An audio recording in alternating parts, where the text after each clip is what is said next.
chief guest, Honorable Professor R.T. Deshmukh sir, by offering shawl, slipper and book. Honorable Professor R.T. Deshmukh sir, felicitate by shawl, slipper and book.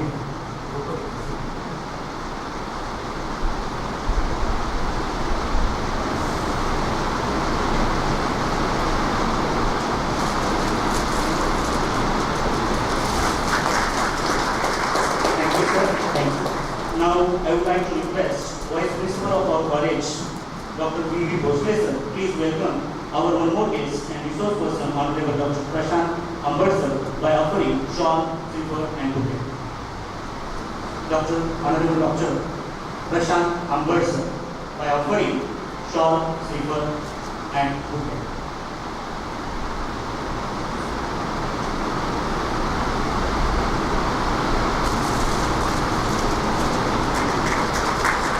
Thank you, sir. Thank you.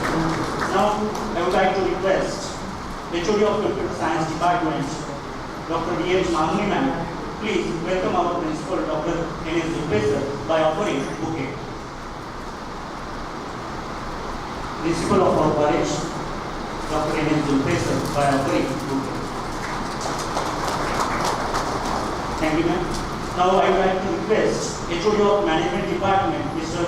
S.V. Deshmukh sir, please welcome our IQAC coordinator, Mr. Peos sir, by offering bouquet.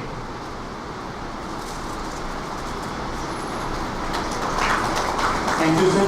With this welcoming and felicitation. Nowadays, we are facing many problems in quality education, especially higher education, and in that teaching, learning, and in evaluation. To discuss and to solve these problems of overall quality, we all are gathered here for today, and we have organized today national seminar of the year. Now I request our principal, Dr. N.S. Professor, please give the introductory and welcome speech on this occasion. Dr. N.S. Professor.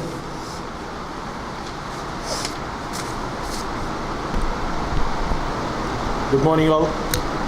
Good morning all.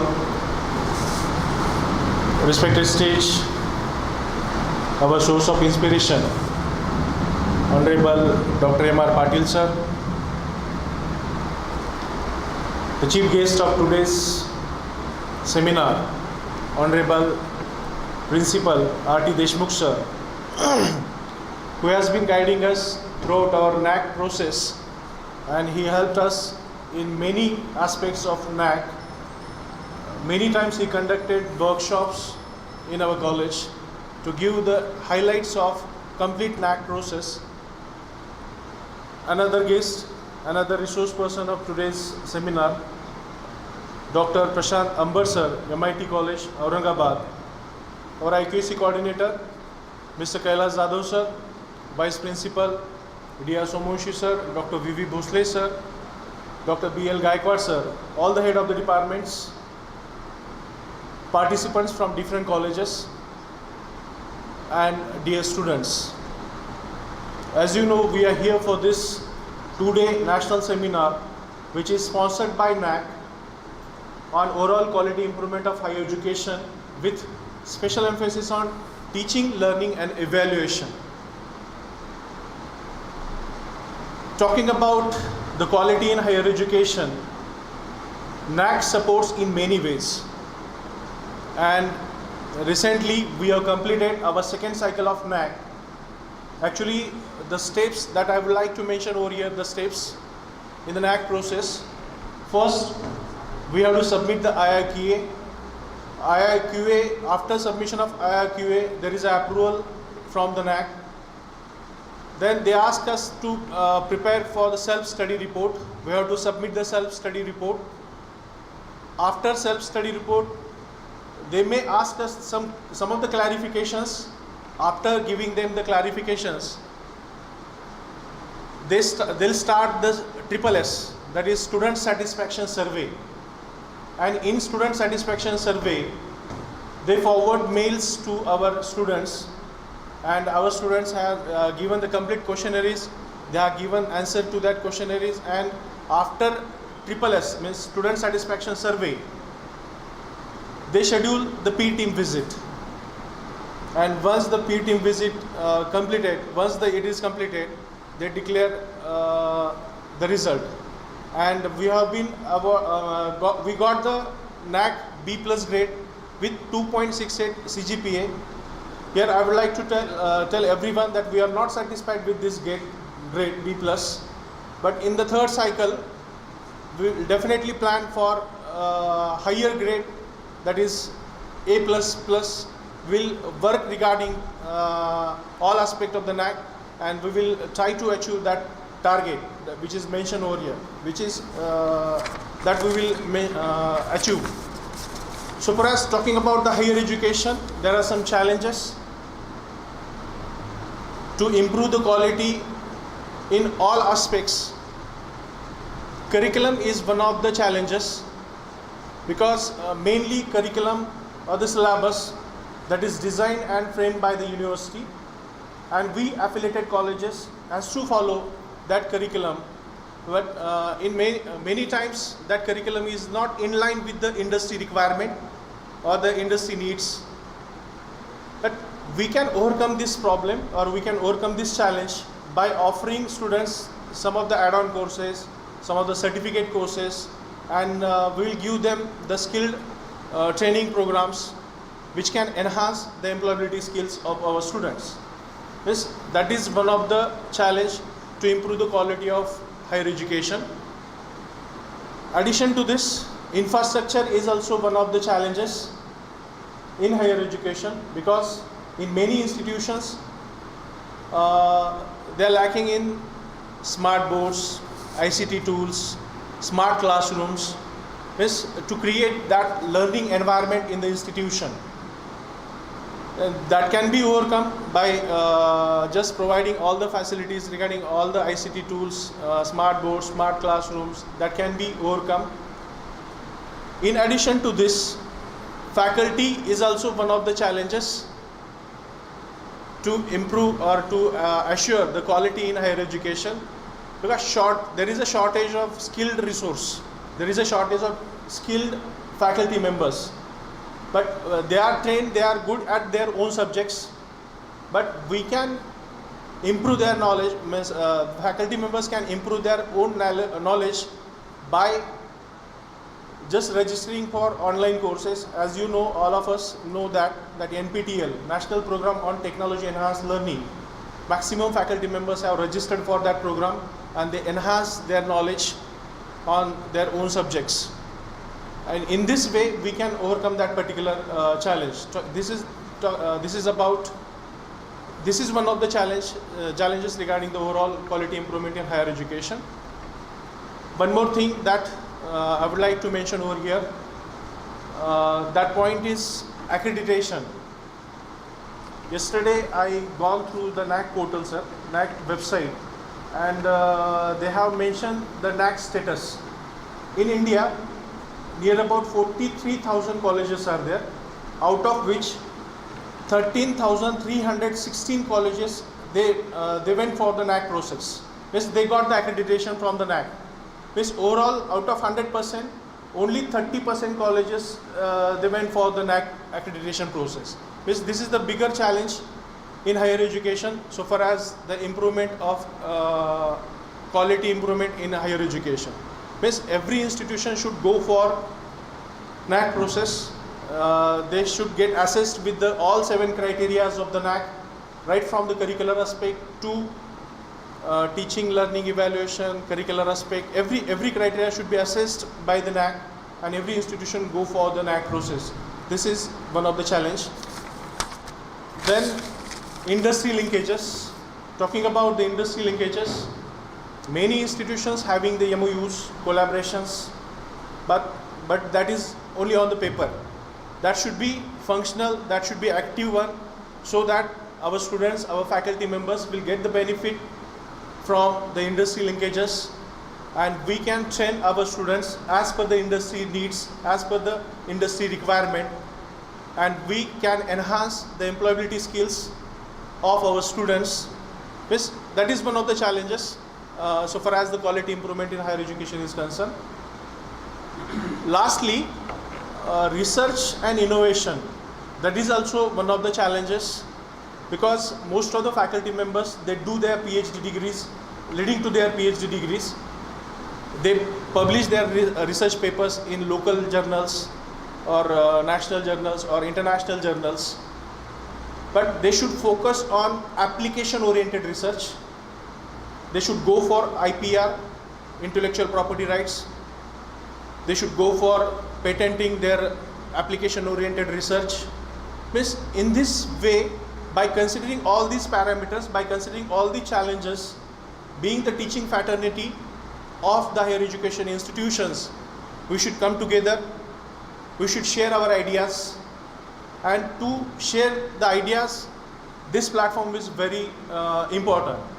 Means organizing such type of seminars, organizing such type of workshops, conferences on overall quality improvement in higher education. We teaching fraternity to share the complete, there should be collaboration with different institutions to enhance the quality on these parameters. We have to rethink over these parameters and we have to provide some concrete solutions. Then in these 2 days, we are having eminent resource persons with us. They can deliver their expertise, they can deliver their speeches, they can deliver the expertise in different topics that I am going to mention over here.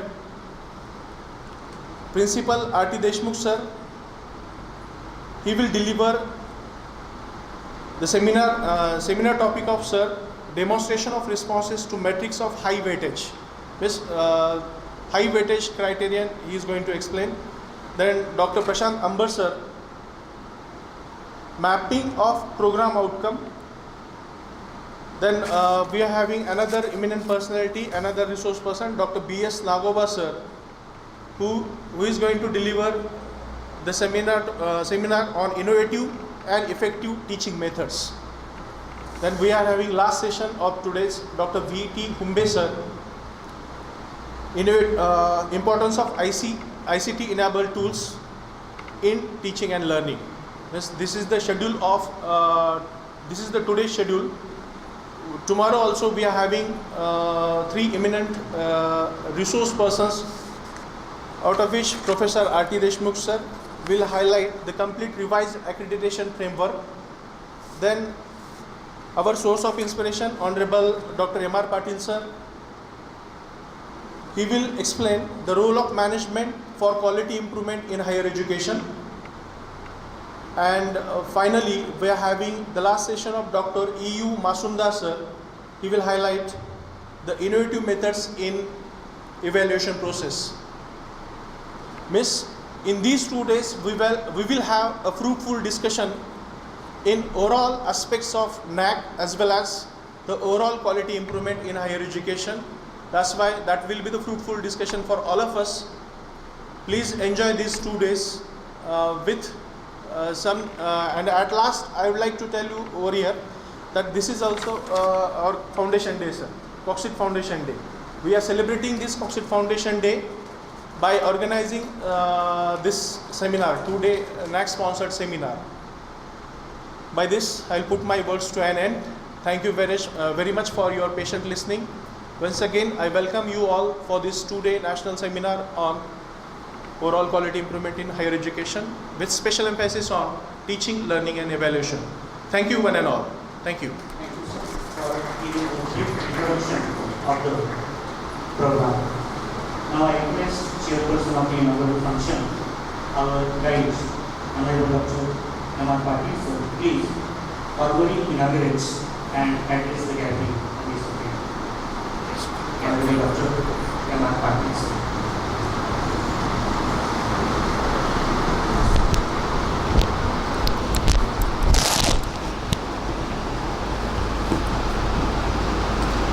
Our distinguished guest, Principal R.T. Deshmukh sir,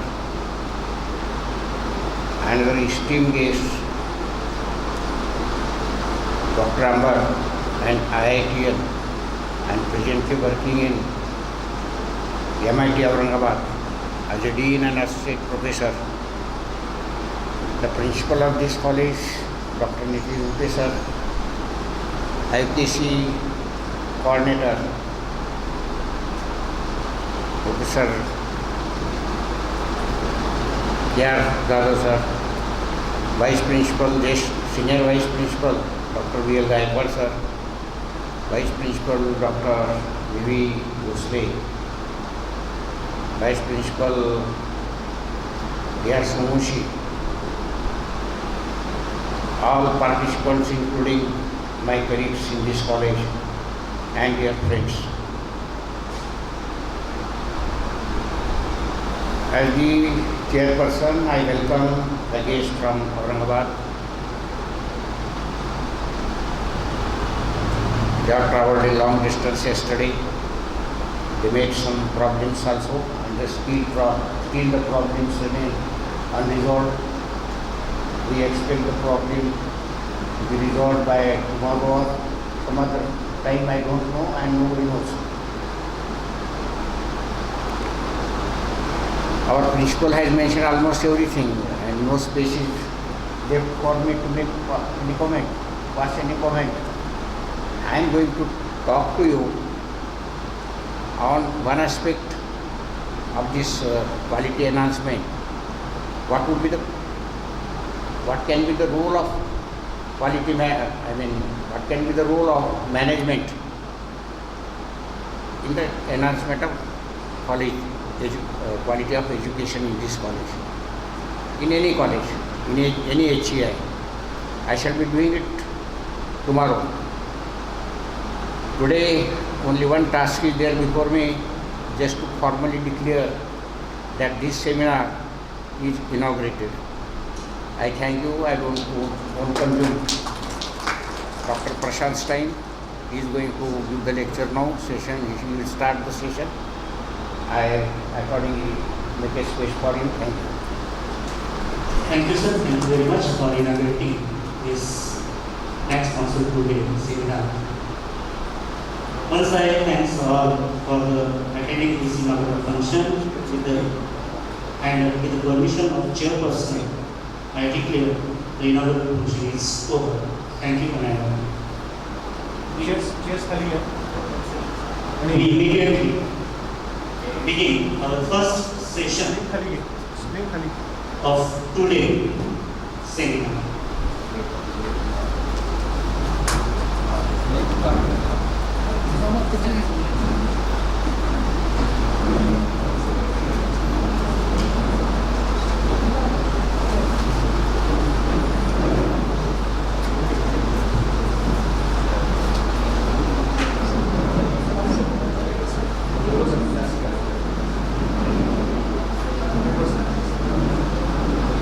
The first session of this today next sponsored national seminar on overall quality improvement in higher education with special emphasis on teaching, learning and evaluation is or will be conducted by Honorable Dr. Prashant Ambad sir, Associate Professor, Dean, Academics and Quality Assurance, MIT, Aurangabad. I would like to say something about Ambad sir. Sir has around 19 years teaching and research experience. Sir completed PhD from IIT Delhi in 2013. Sir completed ME in Production Engineering from VJTI Mumbai in 2006. Sir is on 4 professional membership, sir on bodies, professional bodies, membership of professional bodies. Sir attended many conferences, workshops, seminars, expert talks, or he delivered many expert talks, around 57 seminars, expert talks were given by sir. We welcome of our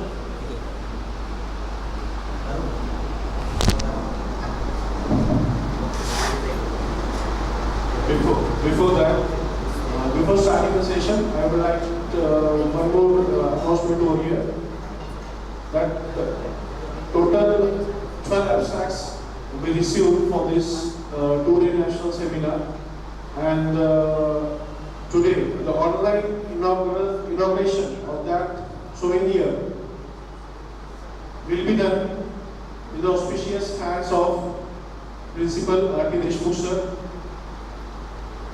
We will online copy of souvenir on our website that will be inaugurated by Principal R.K. Deshmukh sir. I would open the PDF now.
Our souvenir, online souvenir is going to be inaugurated by Principal R.K. Deshmukh sir. The souvenir is on our website. Pointer.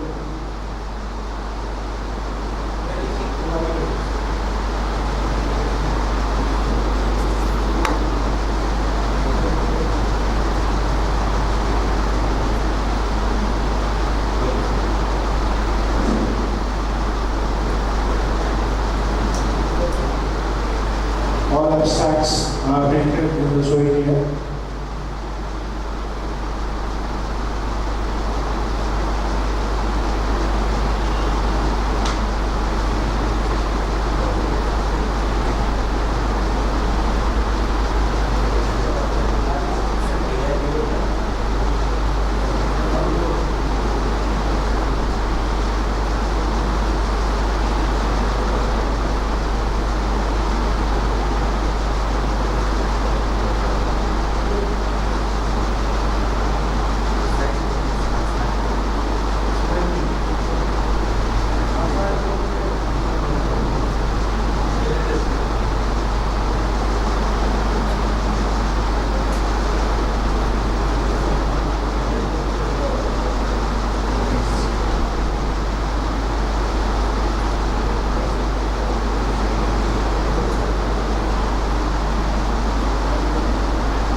Please have a big round of applause. Thank you, sir.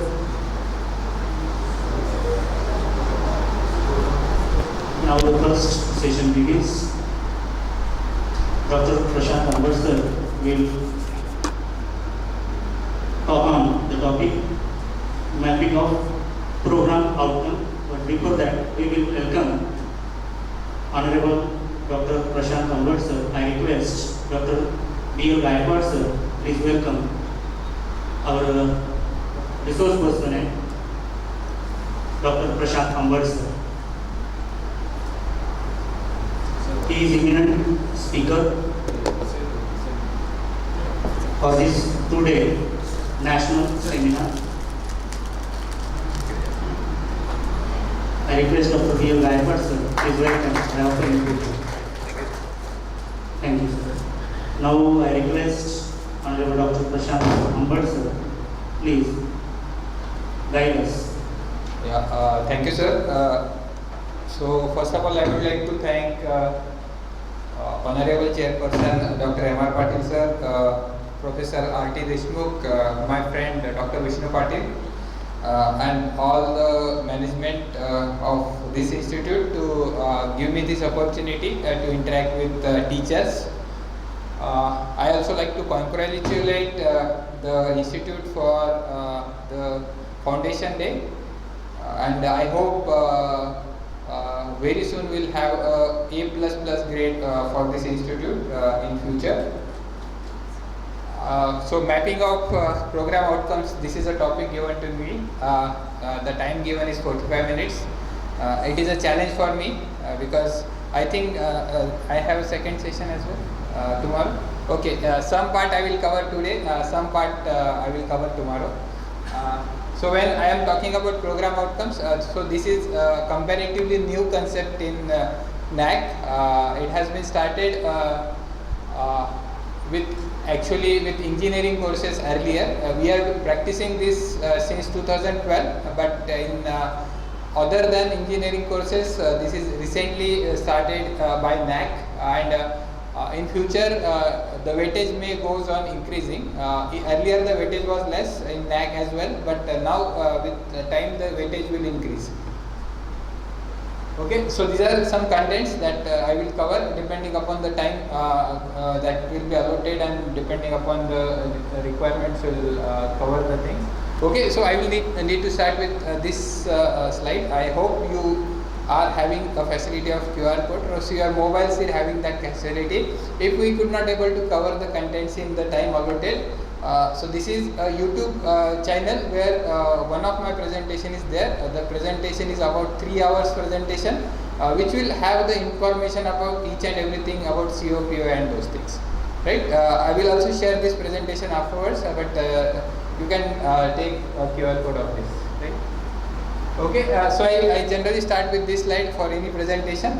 So this is a very beautiful slide which is so this is the education system that we have here. So if you go through this particular slide, there are a lot of things to learn as a teacher, as a student, right? So so this is a slide which is so here you will find something given for as Albert Einstein, and what he says is that everybody is a genius, but if you judge a fish by its ability to climb a tree, it will not it will live its whole life believing that it is a stupid, right? So you might have seen these are the different students that we have here, and so who will be the winner in this, and who will be the topper in this? So there are 5-6 students, those are giving an exam, and the exam is related to the climbing the tree. So who will be the winner? Monkey, right? So ultimately the monkey will be the winner, though elephant is one of the strongest animal in the entire thing, but he will not be winner because the type of test that we are performing, or type of assessment rather that we are performing is not suitable for other animals, right? Okay, so if you go through the NAAC, you will find in the old SAR, so this is the weightage given, where you will find the awareness related weightage is given as 15, and attainment related weightage is given as 15 in the old SAR, whereas for autonomous institute, the same weightage is given as 2020, right? So this is a old SAR. Now new SAR has been published, in which you will find the weightage has been increased. So earlier it was 30, now it has been increased to 45, right? And you will find in days to come the weightage goes on increasing. Right?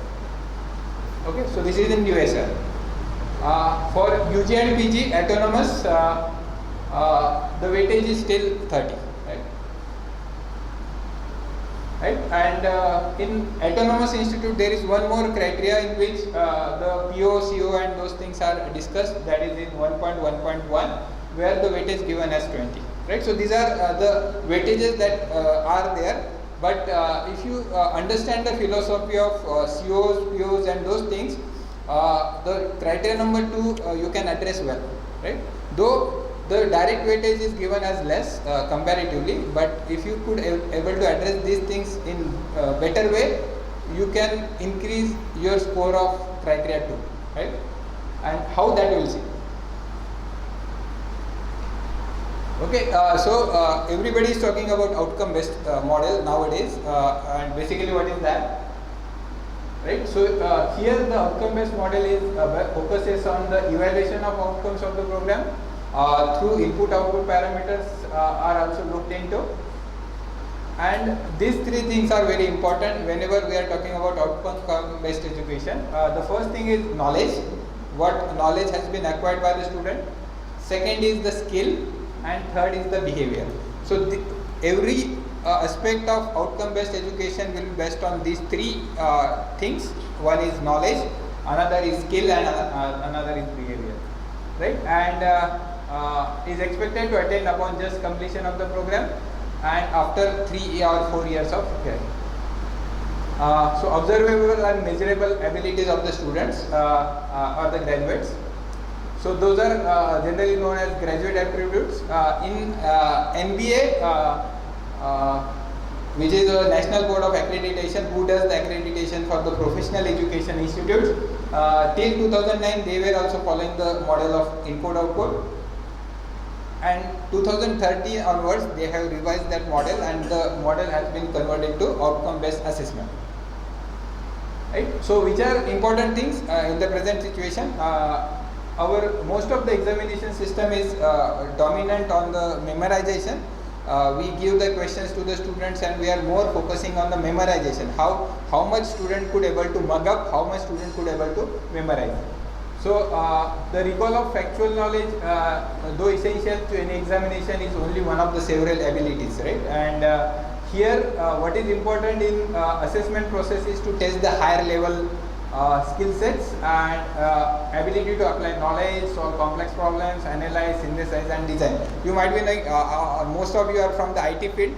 Now most of the companies are also running hackathons. I hope you know hackathons. So why the companies are going with hackathons? That they want the student to solve the complex problems. They don't want that we will have an interview in which you are asking the questions like what is the algorithm that you are doing, or only asking the student that what is the structure in C, what is the what types of loops are there in C. So based on those questions you cannot decide the outcome of the student. Rather than giving the problem to the students, telling him that or her to solve that particular problem, if the student could able to solve the problem, then only the company may recruit the students. And in future you will find the interviews will be happening in the same way, right?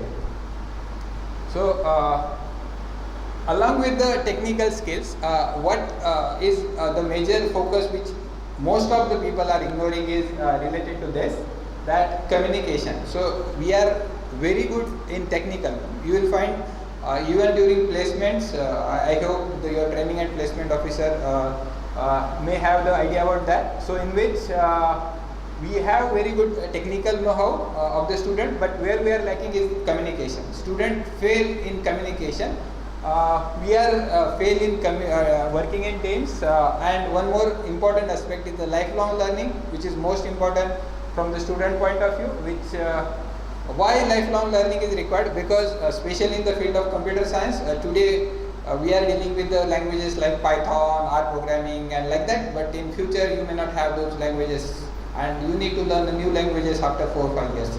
Now the lifespan of any programming languages has been reduced further, and maybe in future after 1 or 2 years you need to learn a new language, right? So earlier we were talking about Fortran and those languages for so many years, and then C comes which we were using for so many years, 20 years or so, and now you will find the C is nowhere, and now we are talking about Python and other programming languages, and maybe in future after 1 or 2 years you need to learn a new language. Okay. Important that the examinations is also appropriate, also give appropriate levels to the assessment at higher level skills and professional competence. So these are most important things, higher level, right? So I am always using a word called as higher level. We'll understand those things, what is that higher level. Okay, so this is one, I hope you are using this Mentimeter. So this is very common thing which is used nowadays to understand the assessment of the students, right? So if you have QR code scanner, you can use it and you have to answer one question. There is only one question, right? If you don't have a QR code, you can type this in your browser, and based on that you can answer the question, right? So there is one question that you have to answer, right? So as per your as per your expectations, whatever what do you feel the answer of the question? So this particular QR code contains one question which is a MCQ, right? We keep on using this for the students. This particular tool is very much useful for the understanding the continuous assessment, right? Because we teach, but whether students learn or not, that you can get from this particular tool, right? I hope some of you are using it, and you may use it. This is a free tool available on the internet, right? No need to pay for it. Could you able to get the link? Yeah. So we'll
this is the result that we got, right?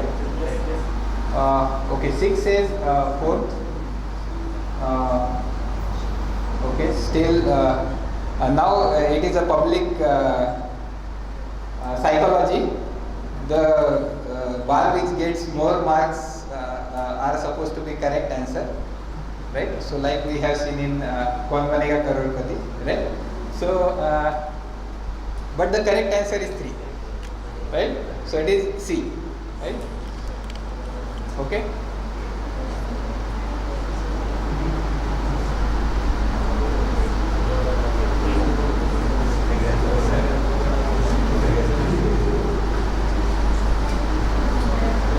Okay, so you can use this tool for your students. It is very helpful tool to understand the level of understanding of the students.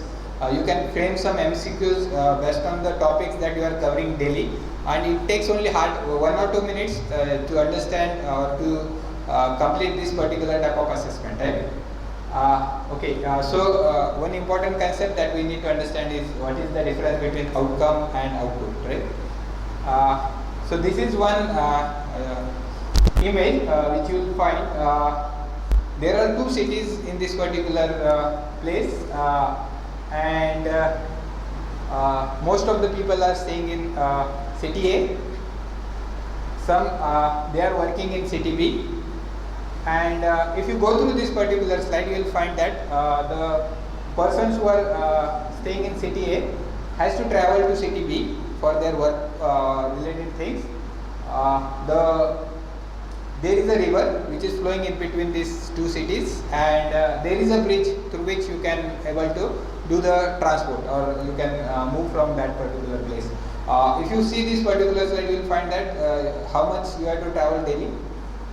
You have to travel 10 kilometers, 5 kilometers to reach to that bridge, and again 5 kilometers to reach to the city B, and then the work has been done.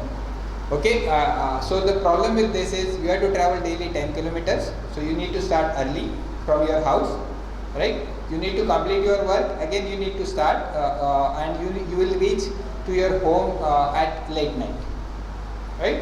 So this is the output based model. We have created output based model where we have created one bridge or the pool which is helping the people to have a transportation from their workplace to their residential facility.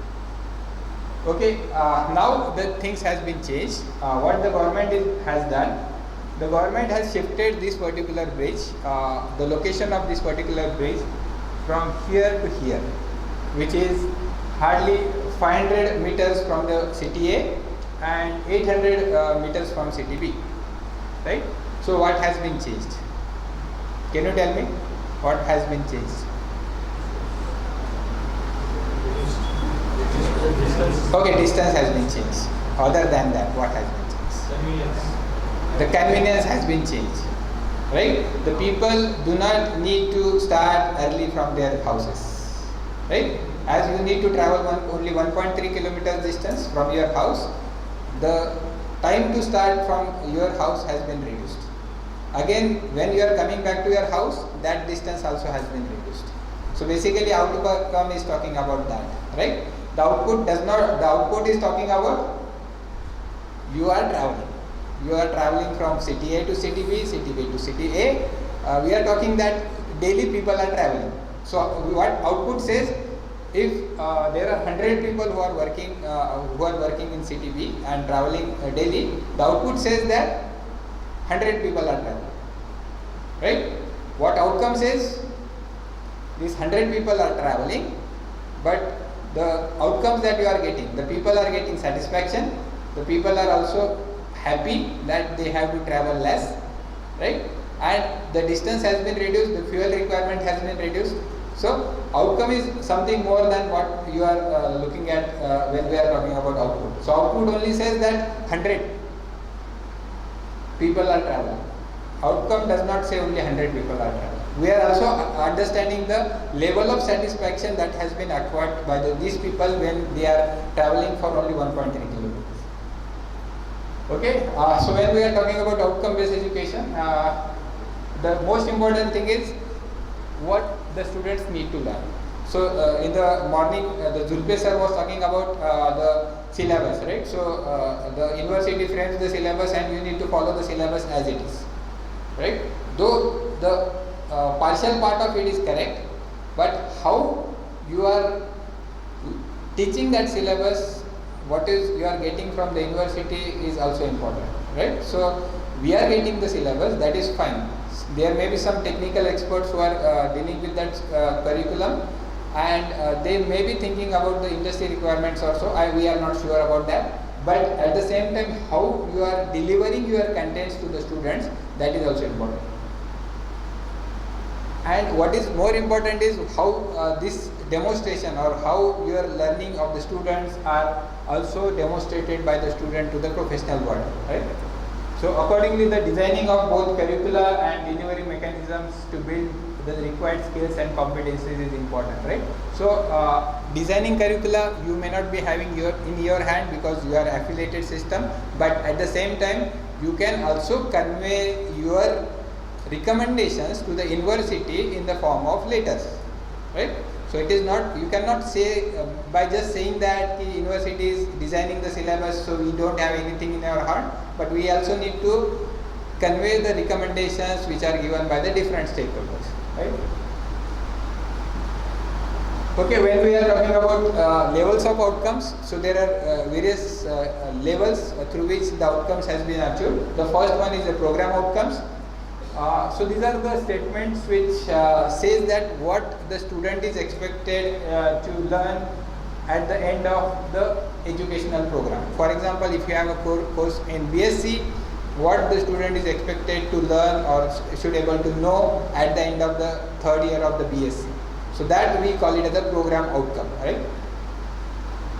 Then there is one more term that has been used by NAAC called as the program specific outcomes, right? So earlier it was only program outcomes which was used even by all the accreditation bodies, but now one more term has been called as the program specific outcomes, right? So when I am saying program specific outcomes and when I am saying program outcomes are very common to all the type of courses that has been offered by BSc. So when I am saying the course BSc, all the students of BSc, irrespective of the branch in which they are doing BSc, program outcomes will be same, right? So BSc is saying that, so BSc student who is BSc in any branch or any discipline will have the same program outcomes. And when I am saying program specific outcomes, if a student is BSc Computer Science and Engineering, so what is required? If the student is BSc in IT, what is required? So it is specific to the program, right? So that's why two different terms has been coined by the government and also the accreditation agencies. One is program outcome, one is program specific outcomes. And most important especially from the teacher's point of view is course outcomes. When I am talking about course outcomes, that does mean that the statements which describe the student should able to do at the end of each course, right? So we are required to measure this particular thing at the end of each course, right? Okay, so how basically you will have the general philosophy. Once you understand this philosophy, you can contribute more in this particular case. First of all, your organization or your institute defines the vision, mission and objectives of the institute.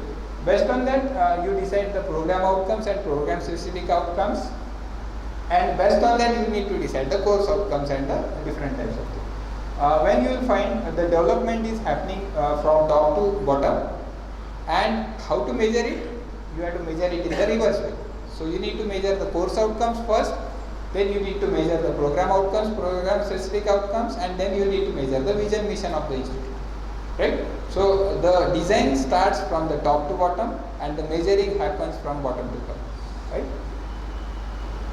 Okay, so this is how you will find the academic policy pyramid, where you will find you have a single statement, VMOs, that is vision, mission and objectives. You have certain more Peos and PSOs, and then the COs will be more in numbers as compared to this thing. Dissemination is one of the most important part. So how you disseminate your program outcomes, course outcomes, PSOs, because this will be the future, right? So in future you may be asked in your SAR how you are disseminating, means how you are communicating your POs, vision, mission and all those things to the students and different stakeholders. So which are the different stakeholders? One is student, which is most important, parents, the industry, alumni, employer, right? So these are different stakeholders which are very common among most of the institutes. So how you are communicating these things to these stakeholders, so that is the most important thing which may be asked by the NAAC in future. Presently they have only single question related to that, but in future, especially in our engineering courses, this is one of the most important thing, because only doing some paperwork is not important. Disseminating those things to the students is very, very important. Okay, when I am talking about program outcomes, this is talking about three things, which are three domains. One is knowledge, skills and attitudes. Till date, whatever the input-output model that we are looking into is more focusing on the first thing, that is knowledge. We are not talking much about the skill sets required and the attitude of the students, right? But if you see the placements that is happening nowadays, the companies are also focusing on the skills and attitudes. So that's why you'll find the government of India is also coming up with different skill programs. So there is so many programs going on parallelly which are talking about skill, right? And attitude is one of the most important thing, where you will find a lot of tests are taken by the companies and people are talking about attitude. Okay, so there is no agency which formally defines Peos in general education, which is a 3-year course in India. So Peos of the professional programs like engineering and other areas are already identified by these national agencies. But in case of yours or the general education, there is no PO defined clearly, right? And one thing which I have earlier also specified, that there are these POs are not specific to the disciplines, right? So these are irrespective of the discipline in which the student is pursuing his or her education, right? So how to identify these POs, right? So these are either identified by the universities or autonomous colleges offering the 3-year programs. So that is what is expected by NAAC. Okay, I don't know how much it is clear. So what is the process of framing POs? I will just tell you in short that you have to draft the POs of your course, which may be based on the vision and mission of your institute, and then based on the views of different stakeholders. So this is most important stage in framing the POs. You need to take the feedback, or you need to take the suggestions from all your stakeholders. Those are involved into your curriculum or academia process. And then based on that, you need to do the review and analysis, and then you need to accept it, and then you can freeze it as a POs of your institute. For your program, not institute. Right. So these are most important. These are some sample POs that I have taken from the internet. These are first is related to the critical thinking, especially in case of computer science. The critical thinking is one of the most important thing, because if you have to do the programming, you should have the critical thinking abilities. Then communication, people are a lot of talking about communication nowadays, because the students, especially the students who are from the rural background, they are lacking in this particular aspect. So communication does not mean that how you are presenting or how you are speaking. The communication also means that how you are documenting the things, right? So all the types of written, oral, or whatever may be the verbal communications that you have, so that is required to be addressed through this particular program. Then social interactions. Nowadays, a lot of people are talking about social interactions, because this is the aspect which is lacked by most of the students. Effective citizenship, ethics, because you might be knowing there are some courses which are like ethical hacking, and those who are specially focusing on the ethics concept, and the students also should have included all these things. Then now government is also focusing on the environmental aspects and the sustainability aspects, right? So these are also important POs, and lifelong learning, one more important. So these are some POs which I have taken from the net. You will get it from all the different websites, and these are the POs which are which are framed for a course called Bachelor of Science. Right? So these are the Peos which are framed for Bachelor of Commerce. Right? So when I am saying Peos, I am saying Bachelor of Commerce, Bachelor of Science. Right? So it is not specific to computers. Then it is Bachelor of Arts. So there are three main disciplines: BA, BCom, and BSc. So these are some Peos. I will not read those because no point in doing that. Okay, now what to do with BSc in computers, because BSc in computers is a program that you are offering, or BSc in IT is the program that you are offering. So there comes the role of program specific outcomes. Okay? So these outcomes are the outcomes which are specific to a program. If you are offering three different programs in your institute, you have three PSOs, means three PSOs you have to frame. Right? So these characterize the specificity of the core program. Means what is the core of your program that you need to specify whenever you are talking about PSOs. PSOs can only be 2 to 4 in number. So the important thing is you can have 2 or you can have 3 or 4. So the number of PSOs that you will frame will be should not exceed 4. Maximum will be 4. So curriculum of a program is derived from Peos and PSOs. So whatever the curriculum that we are framing, it will have these two things. One is Peos and again is PSOs. So based on that, your curriculum will be defined. Okay. So PSOs should capture the scope of streams of the program. For example, if you are running a program on computer science, so what are the different streams in which the student should have ability to after the graduation that has to be addressed by these PSOs. When I am talking about gaps, because there are no curriculum gaps exist, and the PSO statement should not use the words such as etc. or various. Okay, the PSO statement should start with one or more action verbs, and the most common action verbs that will be used are formulate, specify, conceive, design, and these things. So the action words should not be followed by clearly followed by clearly identified objects related to only program of that concern. We'll see one statement. One important thing about PSOs is that it is not reworded of the POs that we are defining. Reworded means, for example, if I am defining some PO and I am saying that the student should able to do this in computer science. Right, so what we do, we have one PO related to communication. Student should able to communicate well, right? So we cannot say that student should communicate well in computer science, right? So you cannot club your POs and PSOs. PSOs are specific to programs, so those are not clubbed with your POs. I have seen number of PSOs where the institutes are talking that the communication, the student, they just add one line into it saying that in computer science, right? So that should not do.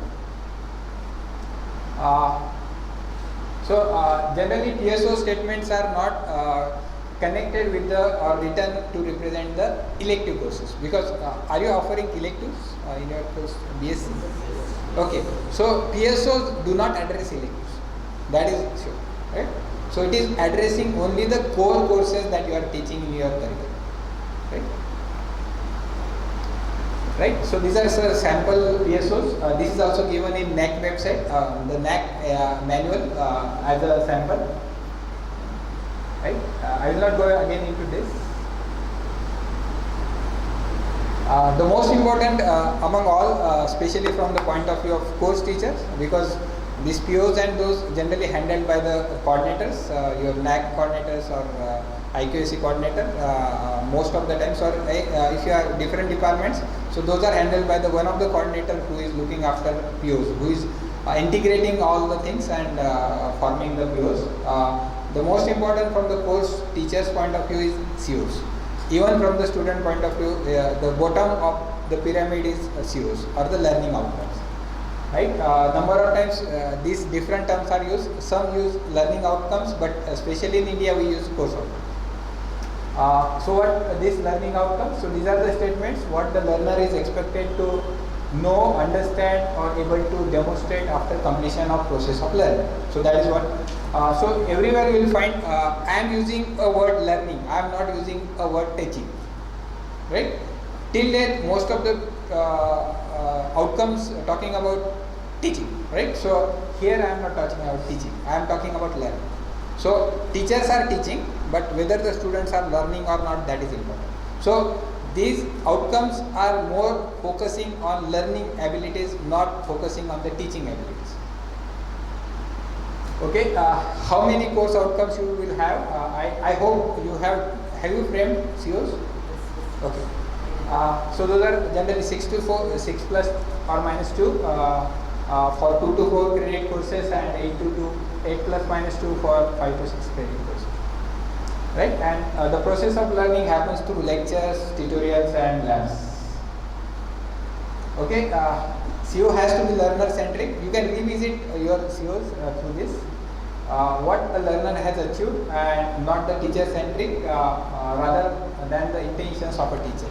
Right, so COs does not mean what you want to teach, the COs mean what the student has to learn. Right, so there is a difference between these two sentences. Okay, we'll skip this. So course outcomes addresses the subset of POs and PSOs. The outcomes of courses and instructional units can be more conveniently written if there is a well accepted taxonomy. Do you have idea about taxonomy? Do you have idea about taxonomy? No. So how many of you know about taxonomy of Bloom's taxonomy? Oh, that is the basic of forming the. That's why I have asked you a question. Have you framed? So your framing has to be done based on Bloom's taxonomy, right? So Bloom's taxonomy is the fundamental based on which you have to frame your course outcomes, right? So if you have framed it based on some earlier knowledge, that is fine. But you revisit the course outcomes that you have framed based on the Bloom's taxonomy that we will see. So there is a concept called as a learning of taxonomy. So taxonomy of learning, sorry. So it is desirable to have taxonomy that is applicable to the learning outcomes, assessment and teaching. Outcome statement should have a well-defined structure. So there is a structure. So outcomes are not the things that most of the times, most of the institute take it from some website. We refer some website which is offering the similar courses, right?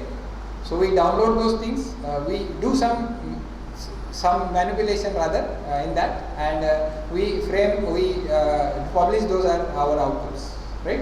I am not saying, but this is a general practice followed by most of the institutes, right? And what we are missing there, we are not taking into consideration the students that we have at our institute, right? So we cannot take the course outcomes of IITs, we cannot take the course outcomes of ISC Bangalore. Because the students which learning there are different than the students who are learning here. So based on the learning abilities of the students, we need to define our course outcomes. Okay, so how learning happens, that we need to understand before forming the or framing the. Okay, so understanding how the learner learns is important before we start defining Peos, right? So as per the psychologist and educationalist, there are various types of taxonomies that has been developed. So most common taxonomy that has been used is a Bloom's taxonomy, right? And there are some additional scientists like Dave Simpson who have developed the taxonomy's various domains, right? There are 3 domains in which the taxonomy has been evolved with. The first is cognitive, which we call it as a knowledge. What do you want your graduates to know and think? So this is the answer, which is this is the question, and we are looking for the answer of this question when we are talking about the knowledge part of it. Second is affective, that is talking about the attitude of the students. What do you want your graduates to care about, right? And this is third, called as a psychomotor, which is also focusing on the skills or behavioral aspects of the students or the learners. What do you want your graduates to be able to do? So these are 3 things which are very, very important from the point of view of forming your course outcomes. Unless you have a very good fundamental knowledge of this, you cannot go into for framing your COs, right? People have done a lot of research, still the research is going on. Now the new taxonomy has been evolved. I will not address those things now, but that is called as a digital taxonomy. So when this COVID situation has been arrived, the students are not in front of all the teachers. So as the students are not in front of all the students, we could not able to understand whether the students are learning or not. You might have faced the problems with the online. Have you done online learning, teaching learning? So you might be, you don't know whether the students is there at the other end or not, right?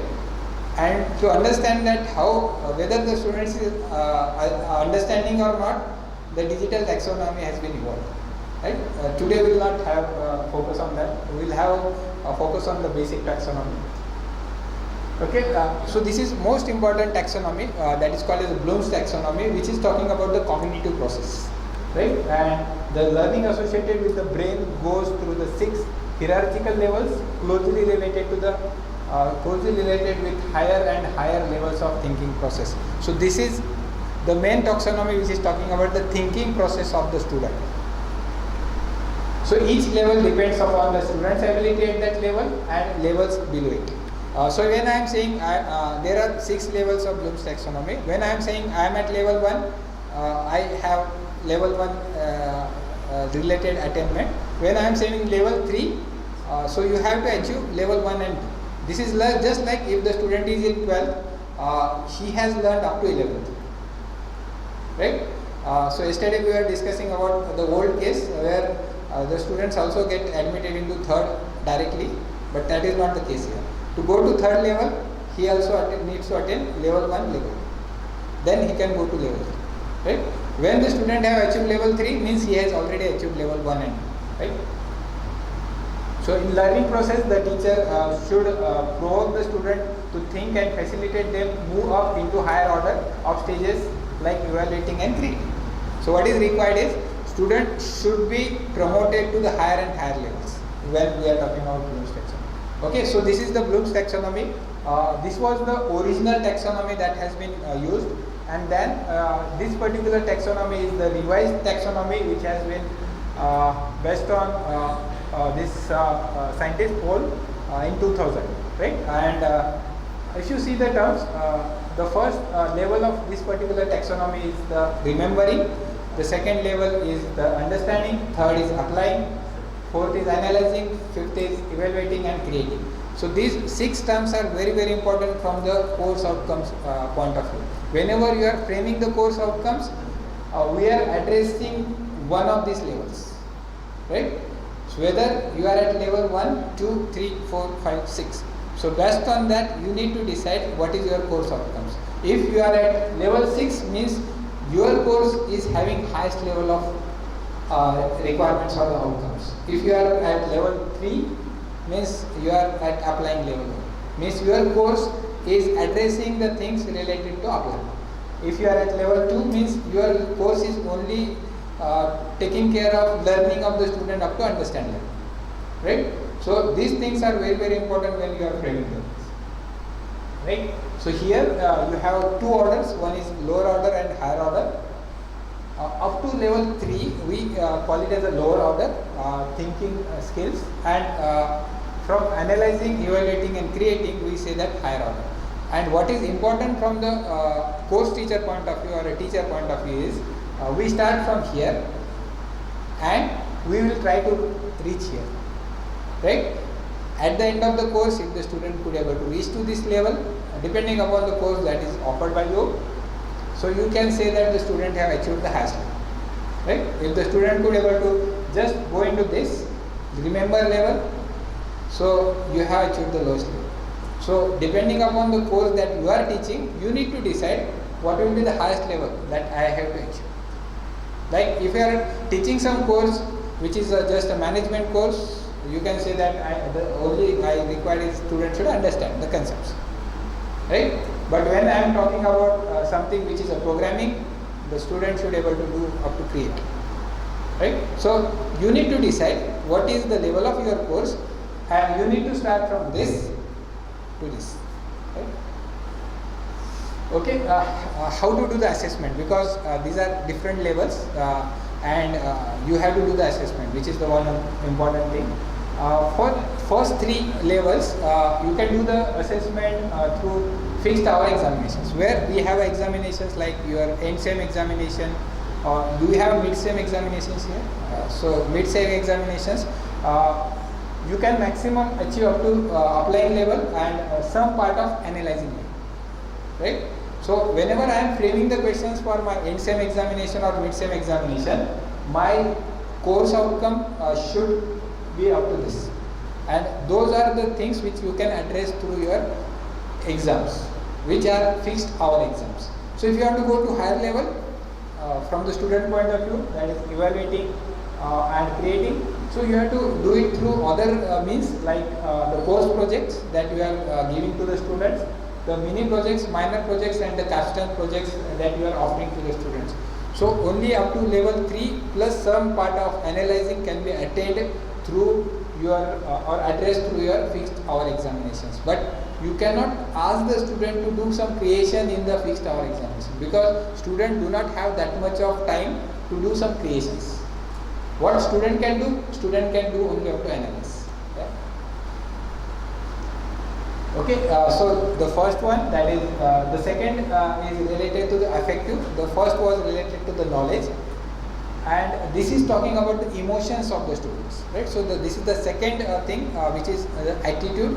And now, especially if your students are getting placed into software industries, so this domain is very important, right? So as most of your students are into software, because I could able to see the board which is displayed outside your reception, so it shows that all of the students are getting placed into software industries. So this domain is very important from those student point of view, where we are talking about that the issues related to the emotional component of the learning, and ranges from basic willingness to receive the information to integration of beliefs, ideas, and attitudes. So what are these domains? It has a 1, 2, 3, 4, 5 levels.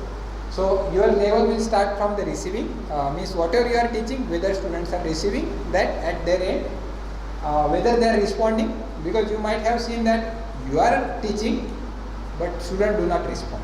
What you have to do? You have to point out the student. So you answer the question. So you need to respond. The students may not respond. If you just say that, how many of you know about this?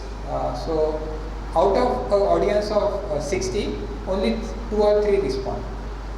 Then what you have to do? You have to take a name of the student that you answer the question. You should answer the question. Means it is related to the response. The valuing, so this is again further. We will see those things again. So, okay, this particular domain talks about the mind, the manner in which we deal with the things emotionally, such as the feelings, values, appreciation, enthusiasm, motivation, and attitudes. So, the first level is receiving, willingness to hear, right? So, this is the first thing that you will find among the student.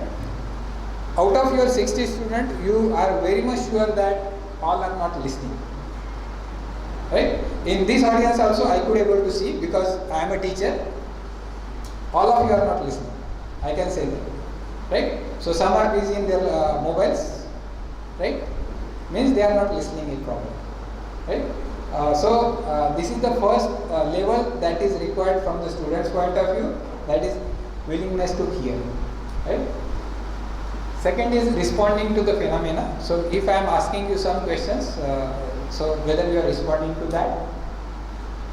So this learning is called as active learning. If your students are responding well, you can say that it is active learning. If you are teaching, they are only hearing, not listening, in that case you can say that you have achieved the level 1. Next is valuing. So value is attached by a person to a particular object or phenomena, ranges from the acceptance to commitment. So he is not only responding, but he is adding some value. Means he or she is adding the additional knowledge that he or she has based on his experience or her experiences, so that you can say valuing. Organizing values into priorities and creating a unique value system. So whenever a question is asked, so you are also not only valuing it, but you are also prioritizing that. I am suppose in response I want to say 4 points, so I know that which is the first important point, what is second, which is third, and which is fourth. And one more the last level is internalizing the values which control the behavior which characterize of the characteristics of the learner. Okay, this is our affective domain. Okay, so these are some action verbs when we are forming the framing the COs. These are some action verbs which we are using at the when you are using affective related course outcomes. So first will be receiving. In receiving you will find the action words which are very commonly used are attend, listen, and those things. When I am talking in responding, I say that volunteer, acclaim, applaud, like that, right? So depending upon the level you expect the student should achieve, we have to define our course outcomes. So these are some examples which you can refer afterwards. The third most important domain is the psychomotor domain, which is talking about the do. So this has been defined by Dave.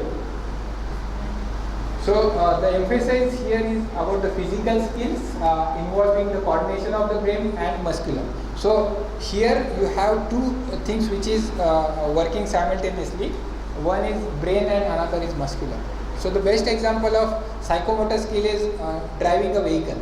So in driving a vehicle, can you just say that while driving the vehicle, if somebody will teach you that how to press a lever related to clutch, how to press a lever related to brake, and how to press a lever. So how many levers are there in a four-wheeler? 3. One is brake, clutch, accelerator, right? So I will give you information that you have 3: brake, clutch, accelerator. So whenever you want to stop a vehicle, you have to use brake. So whenever you want to change your gear, you want to use clutch along with your accelerator. So if I want to increase my speed, I need to use accelerator along with gears. So I will give you entire information. I will give you demo how to press it. So can you drive a vehicle? So how many of you are confident that with this knowledge you can drive a vehicle? I will also tell you that these are the rules that you have to follow. These are the there is a red signal, you have to stop. It is yellow, you need to decide, and if it is a green, you need to proceed.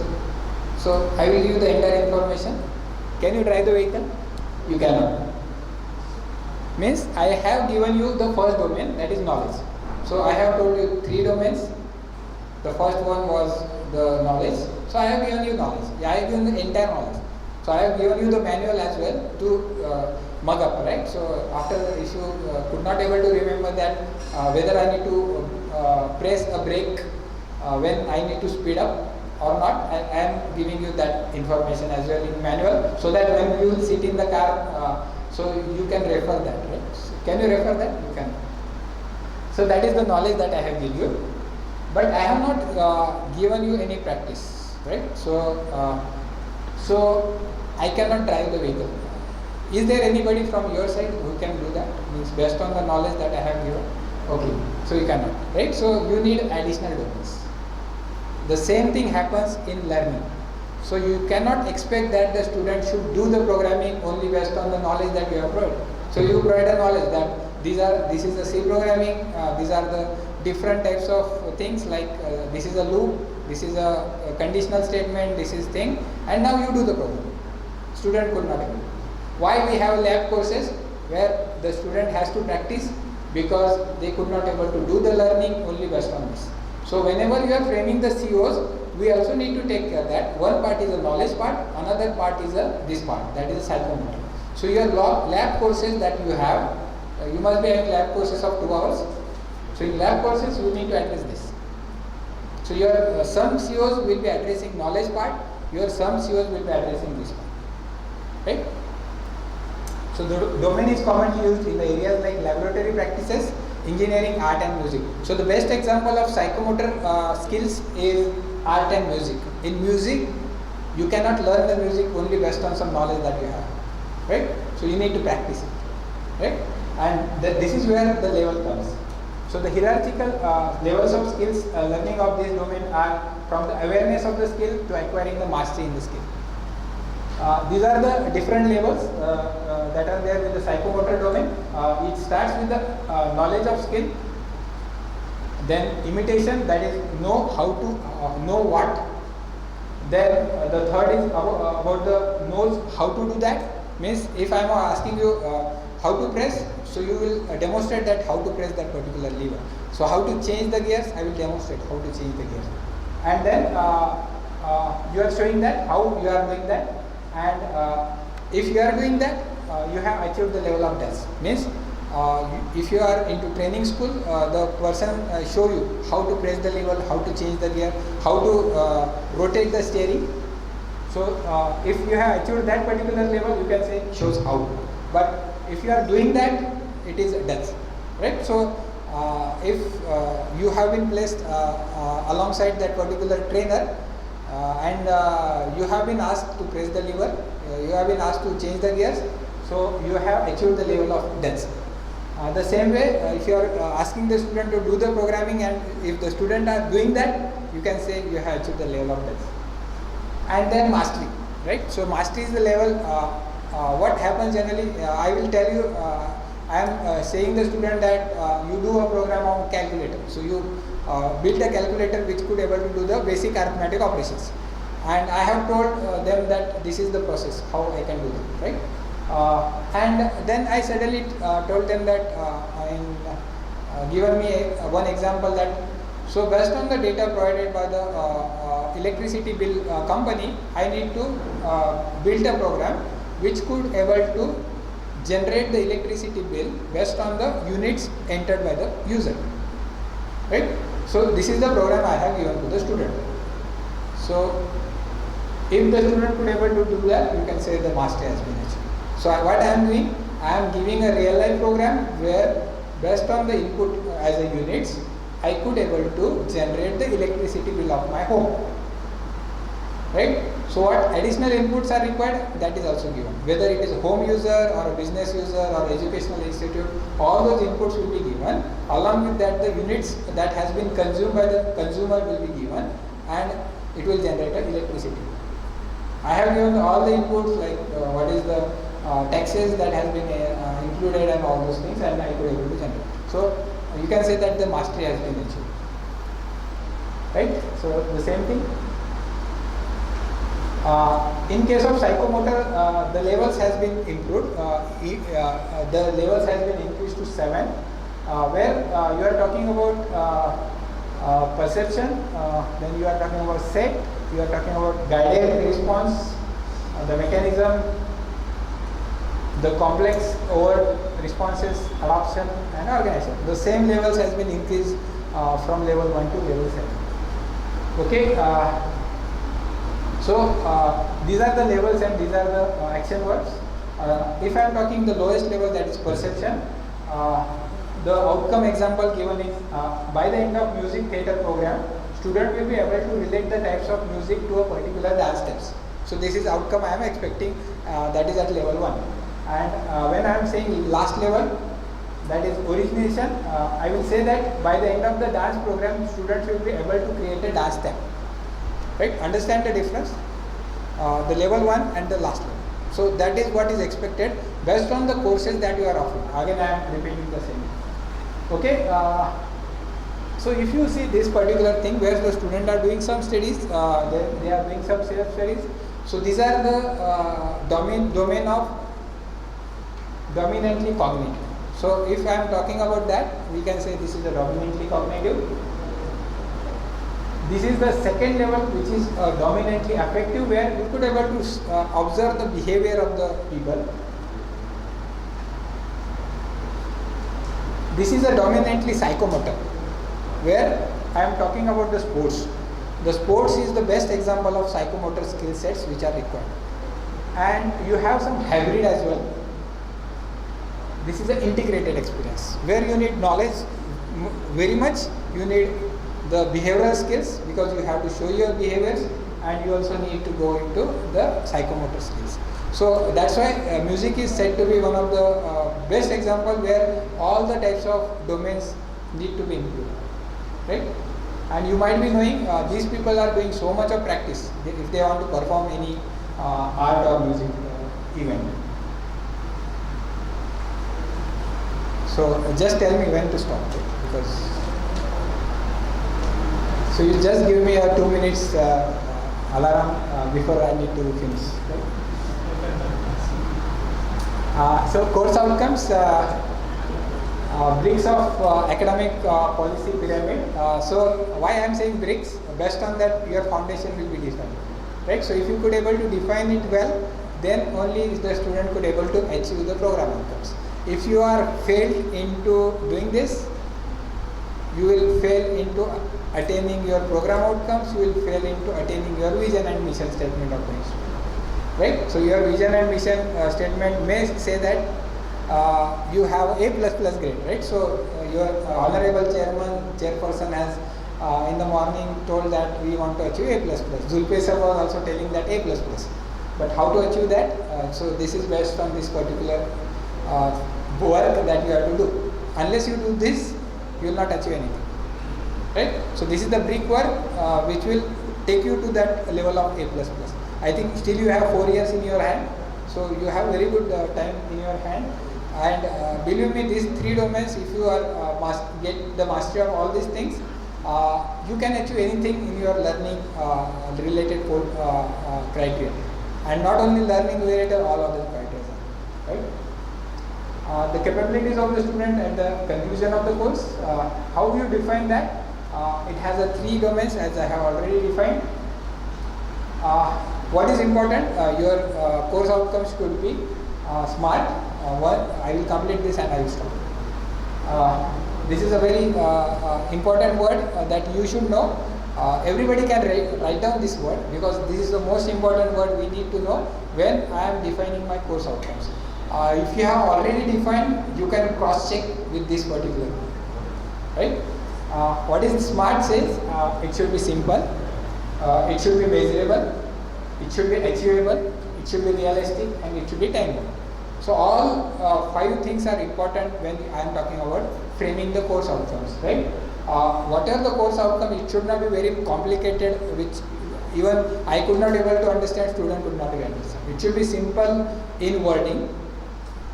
It may possible that your communication skills teacher will have a very difficult words which will be inserted into your course outcomes, so that is not required, right? It should be simple. Measurable. So what are the things that you are writing there as a course outcome? We should able to measure it because the ultimate aim, what we have to do is we have to measure the course outcomes, right? The third is achievable because number of times we define something. For example, you may say that your students at the end of the program should able to build a software for SBI Bank. Is it possible? Immediately? No. So you cannot define in that. Or you can say that your students will be able to build a Facebook or Paytm. Right? Not possible. In that much of time. It is possible in future, but not possible in that. So it should be achievable. It should be realistic. We need to understand the situations. As I have told you that we are into Latur, we should not have defined it based on what the Mumbai or Bangalore student is trying to achieve. And it should be time bound because you have only a limited period of time in which you need to achieve those, because you cannot expect that you can have a time of 1 year or so. These are some assessment items which are important from the point of view of attainment of COs. These are some important like quizzes or assignment problems, simulations and those things. Okay, this is about the framing. So, question that you need to ask when you are framing your course outcomes is what knowledge, skills and abilities the students undergoing a course should demonstrate. So these 3 domains, you need to look into your course. what knowledge student should acquire, what skill set student should acquire, or what ability student should have, right? So these are 3 questions you need to ask yourself that before framing your. Then how will they able to demonstrate these capabilities? So this is the second question. How well our course prepares to take the students to the expected cognitive, affective and psychomotor levels. So we need to define the levels. Your course may not expect that you should go to level of creation. You can say that my course is only up to apply level. You should not overburden the student saying that I need to evaluate the students or I need to analyze the student. So depending upon your course content, you need to do what type of assessment can be used to demonstrate the attainment. So the most important thing is whenever you do the academic planning, in course outcomes we also need to define the assessment tools that you are using in your course. So what are the assessment tools you will be using to attain this particular course outcomes. Okay, how is the structure of these learning outcomes? The first thing that is there is the action work in your course outcomes. Then you have a learning statement that specifies what learning will be demonstrated in the performance. The first thing that you have is action work. Second is the learning statement. Third will be the broad statement of the criteria or the standard for acceptable performance. And the fourth one is the condition. So these are 4 elements that you will have into your course outcomes. Any course outcome statement that you are building or that you are framing should have all these 4, or you may not have all 4. So you can see that first 2 are mandatory elements, that is action verb and learning statement. The criteria and condition are optional statements. If you have it, it is fine. If you don't have it, still it is fine. Right? That does not mean that you should not include this, but depending upon the type of course that you are dealing with, you can include these 2. Right? These are optional things. Okay, writing the course outcome should specify both the observable behavior and the object of the behavior. Okay, so this is one course outcome. Students will be able to write a research paper. Is it correct? Just tell me, as you told me that you have framed it. So there is a course on research methodology, and I am writing a statement saying that the students will be able to write a research paper. Is it correct? So what is the problem with this? So any course outcomes, if you want to do the analysis of it, you have to do it on SMART. Right? So I have given you 5 things, SMART. So whenever you see a statement, you need to analyze that statement based on the SMART. So this is only 2 things are included in this. One is action word, that is write, and a statement. Here you can also add a criteria. What is the criteria? Students will be able to write a research paper in the appropriate scientific style. So what I am doing, I am asking that at the end of the course my student should able to write a research paper. That is one thing. How he is able to write the paper or what type of paper he should write is in appropriate scientific style. Right? So I am adding the criteria. I can add condition. So at the end of the field research, at the end of the means what I am saying, the student has to do the field research, then only this statement will be true, where I am saying that at the end of the field research, student will be able to write a research paper in the appropriate scientific style. The same CO I am defining in different ways. 3 ways I can define. I can say that the student should be able to write a research paper. I can say that in appropriate scientific style, and I can also inbuilt a condition stating that at the end of the field research. Means if you are to do the attainment of this particular course outcome, you need to teach the student the appropriate scientific style. The student, what you need to teach? You need to teach the what are the different scientific styles of writing a research paper. Your teaching also should include the field research. So this is how the course outcome will have an inclusion of what is to teach, right? So where in the learning focuses on what you assess and indirectly the assessment. So this is what I am telling you, that the learning outcome one says that what you are focusing on, what you are assessing. So these are some examples where you are adding action word, learning statement, condition and criteria. These are some examples, right? So this is an example of poor course outcome, where I am saying that the student should be able to do a research, right? So does it carry any meaning? It is not. It is a vague statement and open to number of interpretations, because this statement, because doing a research is a very big thing, right? So you cannot say only based on that your student should be able to do the research.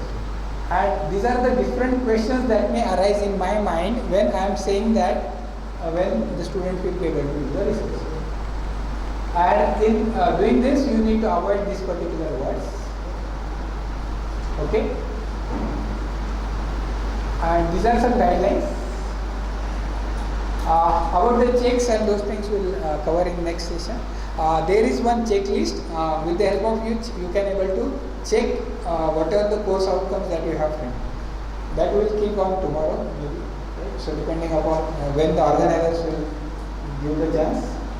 Okay, so these are some guidelines which we will look into. And so sir, tomorrow can we do an exercise where we will formulate some course outcomes? So you come along with the course outcomes of your course, right? We will have a small exercise. One will be the checking whether the course outcomes that you have designed or formulated are correct or not, and we will formulate one or two, right? I think that will help us more rather than only. So again the same thing, I do not want to only go into the single domain of knowledge. I also understand, I also want to go into the psychomotor domain. Okay, so thank you very much. I hope you could able to learn something out of this thing, and maybe by tomorrow we will have one more exercise related to the course outcomes. I will stop here. Thank you. Thank you, sir. Thank you very much. We really happy with your guidance on mapping of program outcome. In this topic, we have covered many points such as importance of higher order ability and professional skills, outcome versus output, levels of outcomes, academic policy, dissemination, program outcomes, and so many more. So once I thank you all.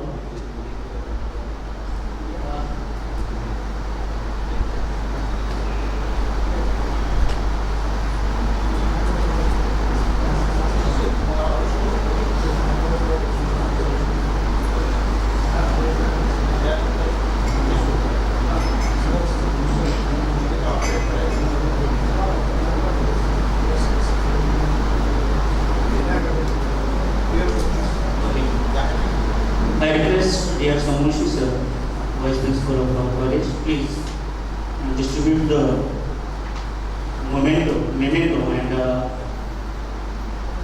certificate of the resource person to Honorable Dr. Prashant Ambar sir.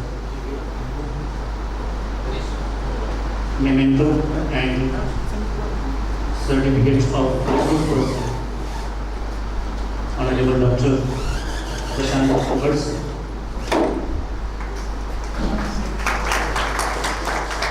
Thank you, sir, for guiding us. And thank you very much. We all have 10 minutes break, and after that, the second session will be